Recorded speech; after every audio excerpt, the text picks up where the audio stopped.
so that you can be part of an exciting journey that began in Noble County just a little over 3 years ago. A journey that's based in the principles of asset-based community development, or what you will hear referred to today as ABCD. In 2016, I stood in Friendship Connection, the food center of Common Grace Ministries, and watched a family of 4 generations shopping together. I knew they had been shopping for many years at Friendship Connection, almost since its beginning in 1987. And it hit me. If this family still needs services in the food pantry after 4 generations, then we might not be doing enough to move them beyond their current circumstances.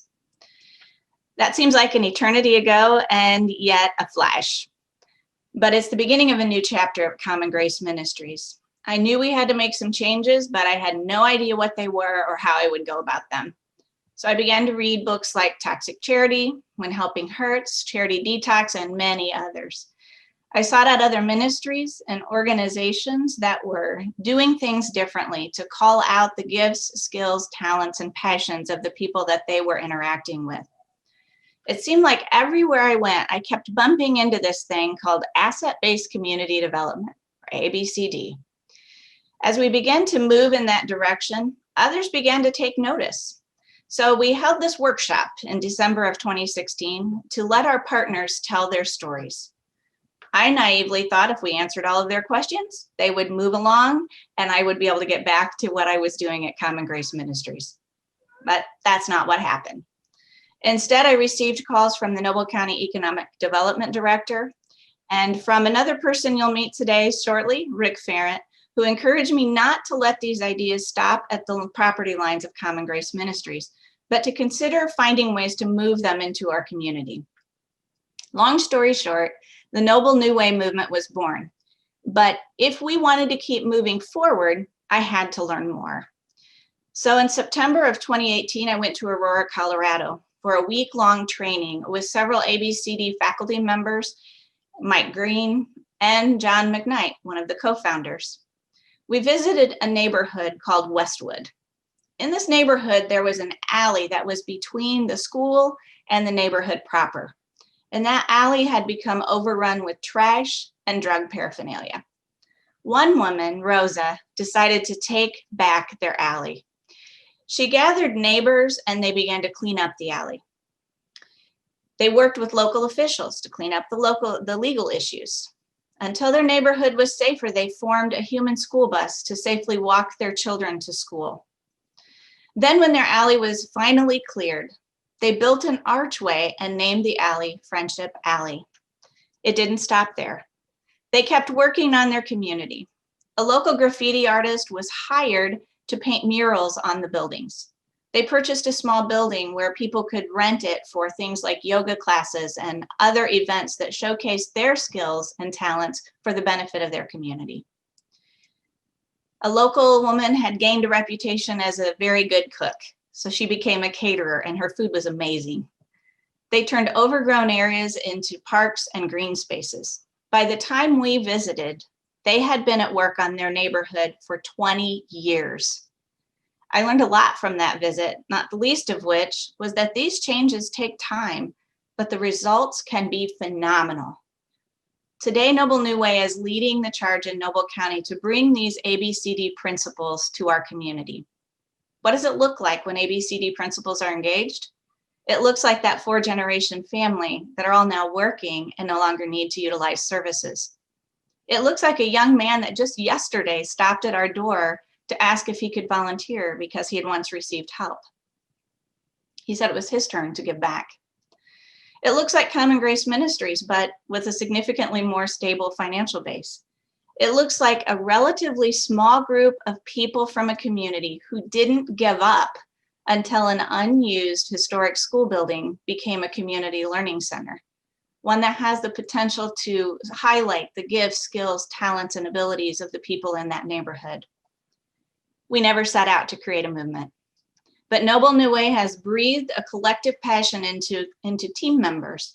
Margarita and Deanna from the Community Foundation of Noble County, Becky from Drug Free Noble County, Lori and Gary from Noble County Economic Development, Jenna from the Kendallville Public Library, Rick from Northeast Indiana Works, Debbie from United Way, and of course myself from Common Grace Ministries.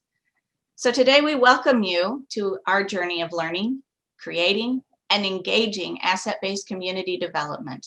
We hope that by the end of our time together, you will be as excited and passionate about the possibilities of ABCD as we are. Now it is my pleasure to introduce our facilitators for the day. April Dunner and Diamond Hargis are faculty members of the ABCD Institute based at DePaul University in Chicago. April is originally from Florida. She pursued her passion for community, local economy, and neighboring since early childhood. Her work applying ABCD in Sarasota neighborhoods was recognized in the ABCD co-founder John McKnight's book, The Abundant Community. Since 2017, April has led a national project coaching groups in ABCD through the Library and Museum and Sciences National Community Catalyst Initiative. April lives in Indianapolis with her husband Trey and daughter Sophia and practices ABCD as a neighborhood in Mapleton Fall Creek neighborhood. Diamond Hargis is an artist and the original roving listener. As a neighbor and staff member of the Broadway United Methodist Church in Indianapolis, Diamond's role is to listen and discover gifts, passions, and dreams of citizens in his community and to find ways for them to utilize them in order to build community, economy, and mutual delight. Diamond's work began in South Bend and continued to Indianapolis. He's the co-founder of Tesoray Learning Community. Also joining us today is Rick Ferrant. Rick is the Director of Communications for Northeast Indiana Works and has been an investigative reporter for several major news and publications in the United States, working in marketing and communications for United Way, and he's also the author of 3 books. Rick has been a great source of encouragement and a wealth of knowledge as Noble New Way has found its footing along this journey of ABCD. Rick, has your guest joined us yet? I don't think she's here yet unless she's here under another name. Okay. Because I can't tell. But what we're hoping at some point today is that Blair Milo, who is the state of Indiana's Secretary for Career Connections and Talent, will be joining us. One of the reasons why she's joining us, we've had discussions with her already, is that at the state level, she is contemplating or working on doing something of a hybrid of asset-based community development. We've been, I know Diamond and April are both extraordinarily happy that that the state has taken some interest in this model. So hopefully she'll be joining us at some point, and when she does, we'll hear a few words from her. Okay, thanks, Rick. April, would you like to lead us in our first breakout session about what brings you joy? Sure, and I'm going to just give a quick overview first of the flow of our time together. So we're going to start off doing immersion in just the basics, a brief history of ABCD and kind of the fundamental concepts, and then we'll do an exercise exploring our personal gifts as small groups. And then after a short break, we will do some unpacking as a group and discuss some of the keys of practicing ABCD, so exploring storytelling and connecting assets, and then how do we cultivate structures that support abundant practices and remove structures of scarcity in our work. And then we'll close with a call to practice and commitment, and really thinking about how can we apply and what do we want to commit to going back to our work and our lives in our own communities after our discussion. It was just a little short thing, just kind of unpack this. We won't do much with the unpacking, but the idea of this was that we often don't ask that question. I mean, the shift in this work around finding the gifts and talents and assets, human assets, is to shift the question and kind of shift the whole paradigm. And so not asking what's wrong, but what brings you joy. So especially it's important in the midst of these times. Anybody else wanted to give some feedback, or what was that question like for them?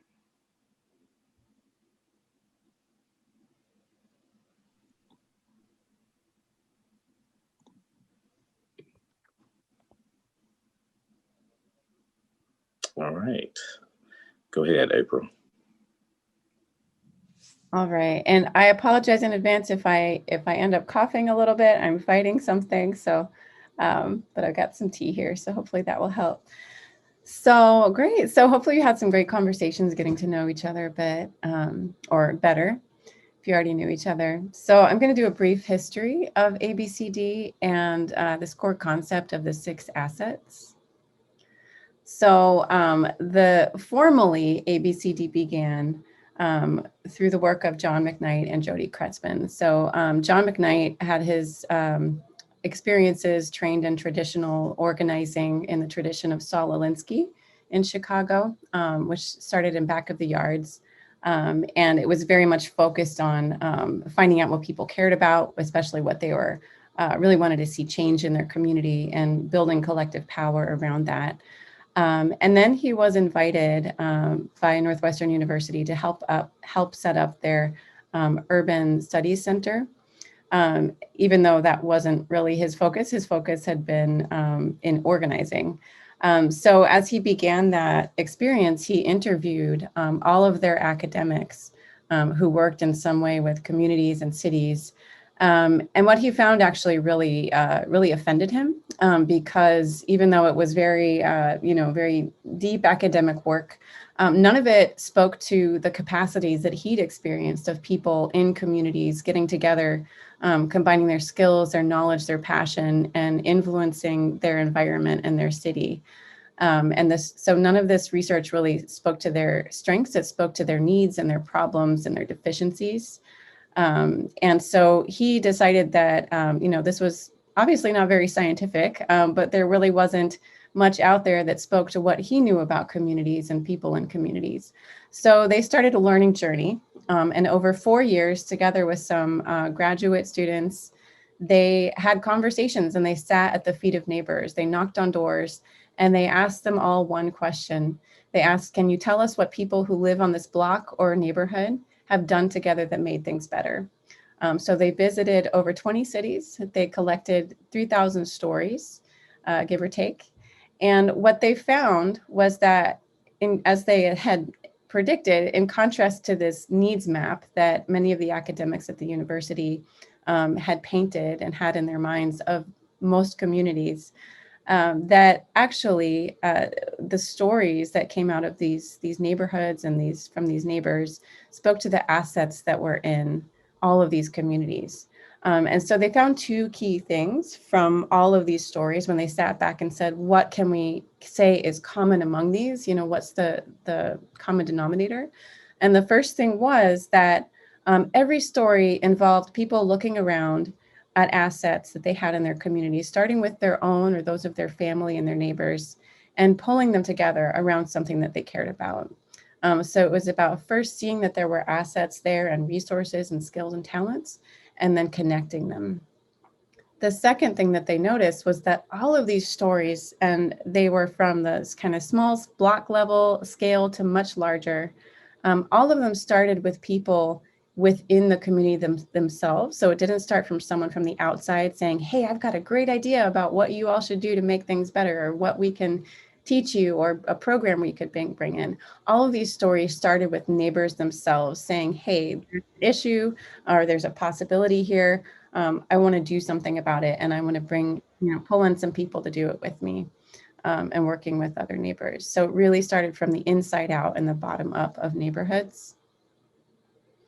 So John and Jody decided to call this asset-based community development.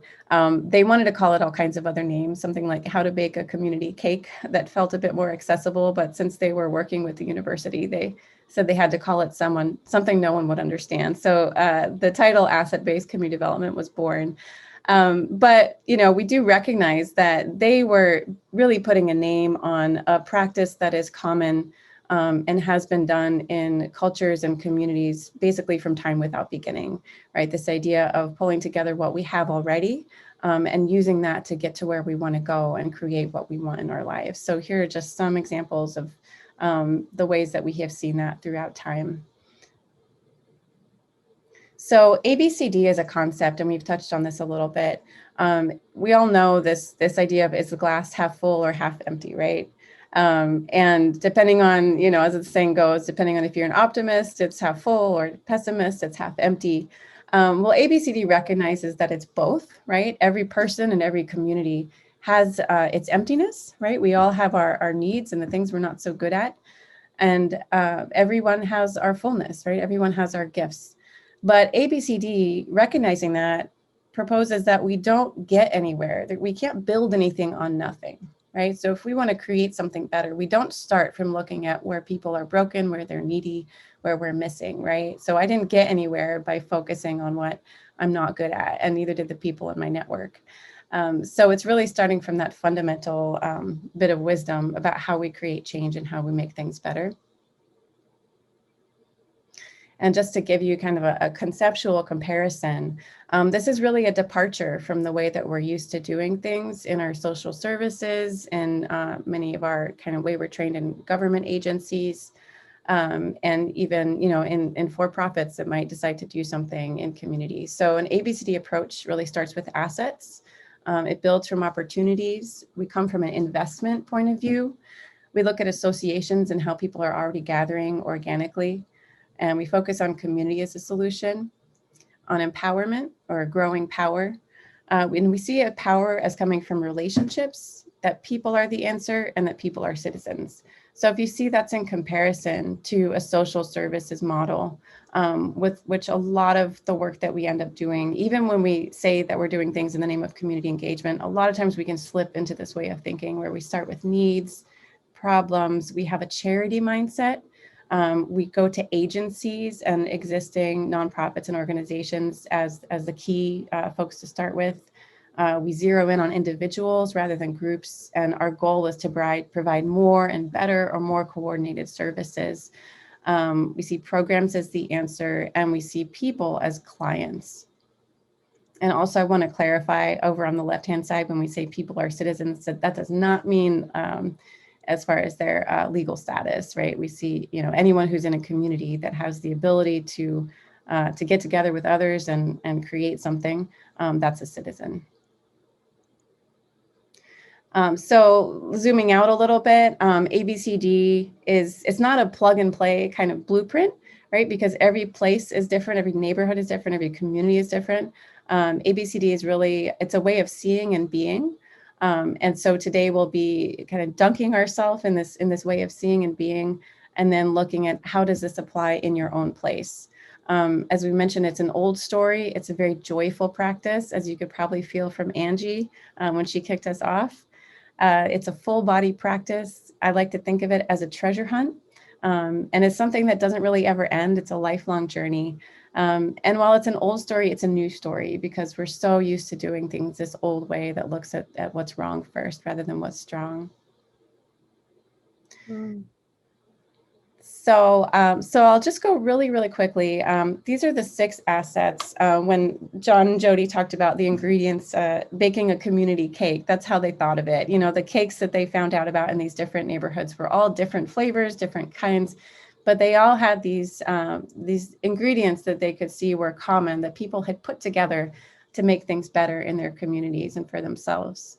So the first one, so this is a quick visualization of these 6 assets: individuals, associations, physical assets, institutions, local economy, and culture and stories. So starting with individuals, that's really, as you can imagine, right? That's the gifts of local residents, local neighbors. What are their talents? What are their hopes? What are their concerns? We start with the idea that everyone has gifts and everyone cares about something enough to act. Right? This idea of apathy is actually a myth. Everyone cares about something. We make a point to include people who are traditionally excluded, who've been given labels that suggest that they have nothing to offer. So that could be, you know, someone who is experiencing homelessness. A lot of times youth is, we sort of look at what we can fill them up with rather than assuming they have gifts already. You know, people who experience poverty, right? So there's all kinds of labels we could think about that say people don't have gifts. And also the other thing is that the assets people brought together in these stories, they did vary, but individual assets were the common thread. They were the only asset in every story that John and Jody collected. So associations are the second asset in communities. These also showed up really frequently. So these are, most of us are familiar, we're probably a member of one or more associations. They're small informal groups of people. So these can be clubs, groups, associations. They're places where individuals choose to give their gifts. So you don't just show up and do your thing because you're paid and it's your job. It's something you step into because you really care about and you show up consistently. The power of associations comes from people pooling their individual gifts, and the fact that they're operating around a common vision and passion. Associations tend to operate through some form of consensus or group decision-making rather than a hierarchy. Although sometimes, someone is identified as a leader or representative, they'll often do more than their name suggests, right? So if you have association of women who do knitting, right, every week or every other week. They might also get together and pool resources or funds to help out children in the community, right? Because that's a passion that they have. So you can't just assume from the name of an association, you know everything about them. There's often this hidden work that they're doing. So the third asset is institutions. A lot of us work for an institution. Institutions are great. These are considered for-profit, not-for-profit, or governmental. They're formally structured and they work towards repeatable goals, products, or services. So they're really good at doing the same thing a lot of times. They exert control, they work under hierarchy so that they can do that. Individuals are paid for their work, no matter how passionate you are about the work you do. If your paycheck stops coming, you're probably not going to show up again. And so institutions are amazing treasure chests of resources, whether it's in the form of their staff. Most have some kind of building. They have influence in the community. They often have some kind of prestige. They have money to hire people or pay people to do work. So those are just some of the resources. So then we have physical assets. This one's pretty straightforward. Everything, we can think of it as if everything above or below the ground, from a vacant lot to aquifers under the ground. It could be a building.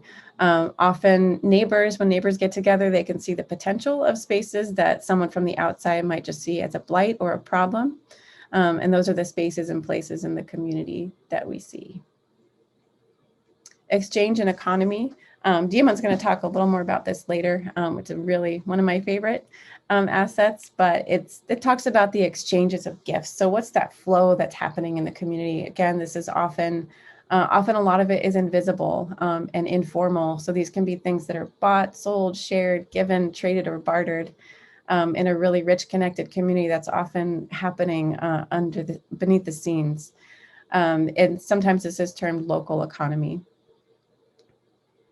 And then the sixth asset, well, I guess this is also my favorite, is culture and stories. So the beautiful thing about culture and stories is that these really reveal and can bind together all the different assets in the stories that we tell, the stories that neighbors tell about their community. They're often can harken back to times when community was at its strongest, or there was some adversity and it overcame that adversity, as well as just what is it that makes things ours? What is our way of doing things? Culture and stories represent what's important to people. And they have this wonderful ability to bring people together, right? And of people to share their knowledge, especially because most people can tell a story. Almost everyone can tell a story, some better than others, but pretty much everyone can tell a story. I love this idea as well that rather than data, institutions tend to know things by data. The stories are a community's way of knowing. So the more we can learn these stories, we can learn how a community knows what it knows. And this is this poem connects to me not just to storytelling, but the practice of ABCD itself. It's a poem I like to root myself in. It's from Mary Oliver and Instructions for Living. So she says, pay attention, be astonished, and tell about it. So stories is something that we use all the time in ABCD as a way of witnessing and transmitting and connecting people around the assets that are already there and what people can and want to do. All right, so now we'll have a chance to explore the first asset very directly. It will probably build a bit on the conversation you already had earlier with some folks. So we're going to do an exercise and break out into small groups again. And we'll talk about the gifts of the head, the heart, and the hands. So this was actually some categories that a church group came up with.